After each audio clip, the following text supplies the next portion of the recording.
Given is a first order predicate formula psi. For every x, for every z, z divides x. Here it is given a slash b means a divides b, where a and b are integers.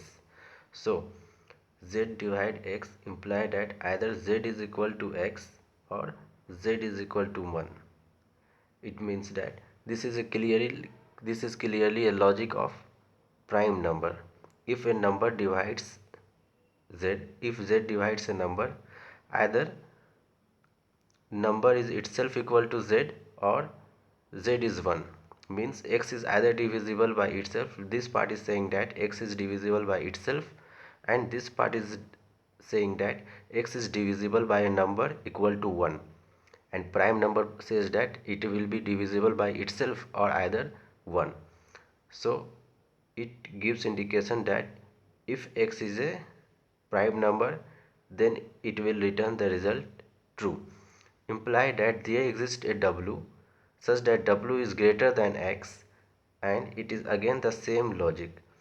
For every z, z divides w, w is equal to z and z is equal to 1, means w is divisible by z only if either w is equal to z or z is equal to 1, means it is divisible by itself and 1.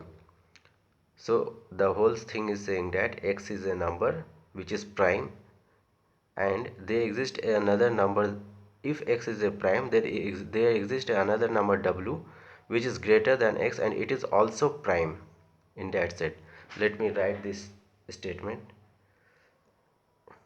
If x is prime number in the set, then there exists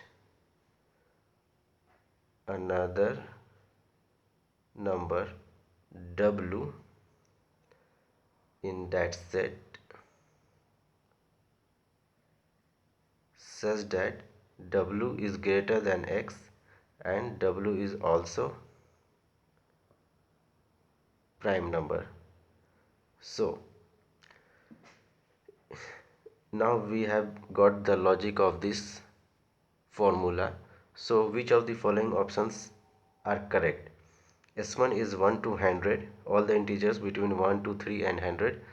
S3 is set of all integers, that is 0 plus minus 1 plus minus 2 plus minus 3, set of all integers. S2 is, sorry, this is S3, and S2 is set of all positive integers, that is 1 2 3 so on. So which of these sets satisfy, means which of these sets are applicable for this formula? If we see carefully, in S1, suppose the last prime number is 97, let's it is x. There is no w which is greater than x in this set which is prime and greater than 97, so S1 is not applicable. For S3, in set S3 you take any prime number, let's say p, let p is, take any prime number in this set, you will always get another prime number w such that w is prime and greater than p. Same in set 2 also, set of all positive integers. If we get all positive integers as a domain, take any prime number from this set, you will always get another prime number which is greater than chosen prime number. So S2 is applicable, S3 is applicable. We have got answer B.